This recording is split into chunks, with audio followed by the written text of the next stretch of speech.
I think the Democratic Party has also done something where they've been intoxicated by the wonderful high of being able to just say Trump over and over and over, and Trump is Hitler over and over, and that's excused them to basically believe they can do whatever it is that they want, say what it is they want. The weird thing about this election cycle is that positionally, Trump is the most moderate candidate in Republican history. Right? He took abortion basically out of the platform.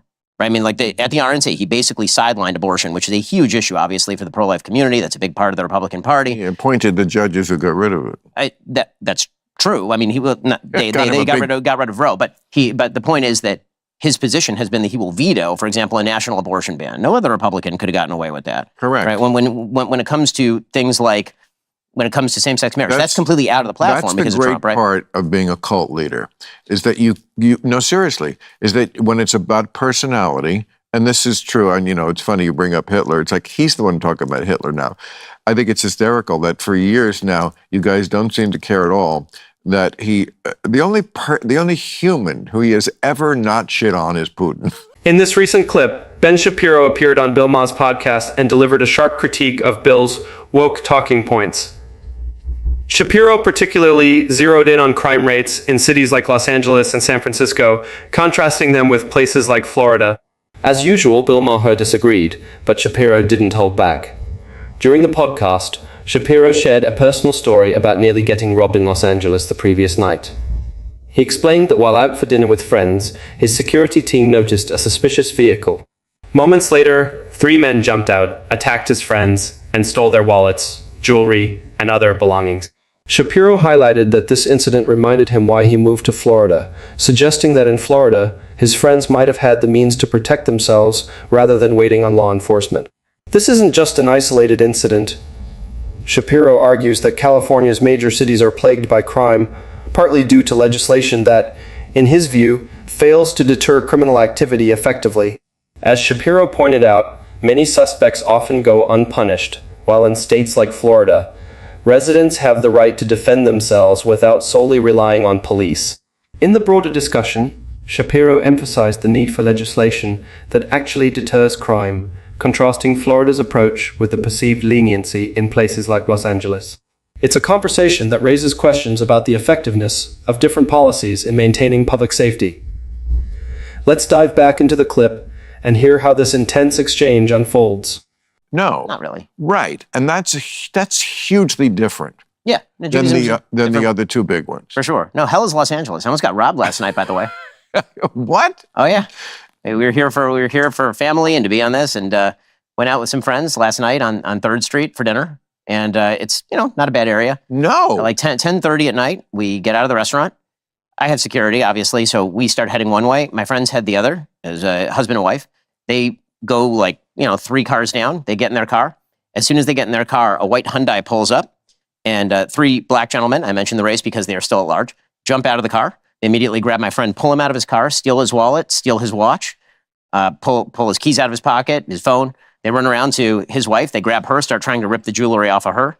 She screams, and at this point, their time has elapsed. They jump back in the car, and they take off. And I remembered why I moved to Florida. So, well, it's not like that couldn't happen in Florida. Well, I mean, we'd shoot you.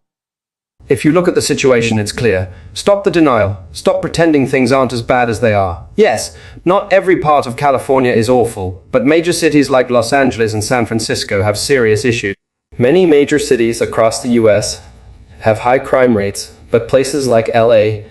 and San Francisco have problems compounded by dense populations and legislative choices that make crime more likely, not less. As Ben Shapiro pointed out, the attackers from his recent experience are still at large, and there's a good chance they'll never be caught. Now, contrast that with Florida. In Florida, residents are often armed and able to protect themselves, without relying entirely on law enforcement. This isn't just about police, it's about the legislation. The laws in Florida allow for self-defense, creating a deterrent. Shapiro's point is simple. Strict gun laws can leave abiding citizens defenseless, while criminals, who are going to ignore laws anyway, remain armed. It's common sense. In places like Florida, where people are more likely to be able to defend themselves, criminals are less emboldened to commit violent crimes. Yet people like Bill Mah push back, dismissing these obvious points. When Shapiro mentioned that's why he moved to Florida, Maher's response was, that could happen in Florida too. Yes, it occur.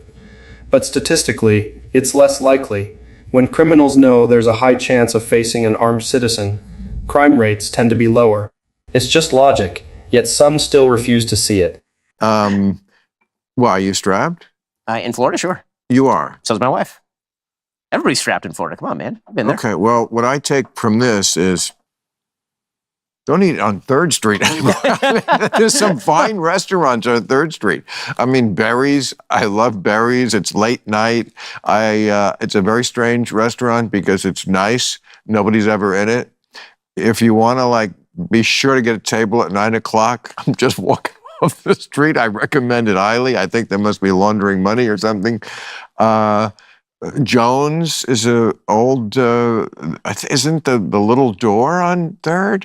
These are all places I will never go again. Yeah, no, listen, I grew up here, man. I mean, I spent my entire childhood here. I was here of the 36 years before I moved to Florida, I was here for 33 of them here. And then there came a point where we were out. Well, I mean, you're not unique. Certainly. There's lots of people who have moved. The places people move are Florida, Nashville, and Austin. Yep. Right. Those are the 3 sort of havens for people who have had wokeness up to here. And when I say wokeness, I mean, it's a triggering word because some people think of it in the original meaning, which is, as I always say, noble, alert to injustice. Certainly with our despicable racial history, that was necessary to be super alert and vigilant. Then it migrated because words do. That's just the nature of language. You can't control it. Words just become something else.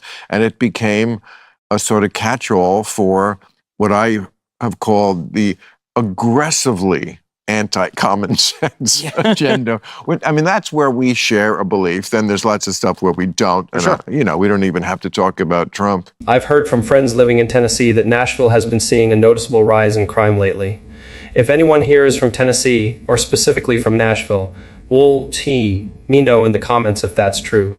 It seems like as people move from high crime cities to places like Nashville and Austin, crime rates in those areas might naturally go up. But from what I've been told, Nashville is reportedly going downhill in terms of safety. I could be wrong though, so let me know your thoughts in the comments. I'd love to hear your perspective. That's why someone like Bill Mah seems close to understanding these issues, but won't fully embrace the perspective. As Ben Shapiro pointed out, you'd think everyone would agree on wanting to live in a place where you're not afraid of getting robbed while out for dinner at night, or where basic costs like groceries aren't sky high. Most people would agree with this in principle. However, the moment you point out that high crime areas tend to be in cities run by Democrats, it becomes a controversial statement. Mah responded by saying that can happen in Florida too. Of course, it can't happen anywhere, but it doesn't happen nearly as often. Why do you think that is? In an ideal world, most people would want to live in places with low crime, affordable living, and a sense of safety, traits often seen in more conservatively run areas. Yet, the moment you start critiquing these issues in Democrat-run cities, some people get defensive, as if acknowledging the problem is somehow threatening. Thank you for taking the time to watch the video. Don't forget to like and subscribe to the channel to watch other interesting videos.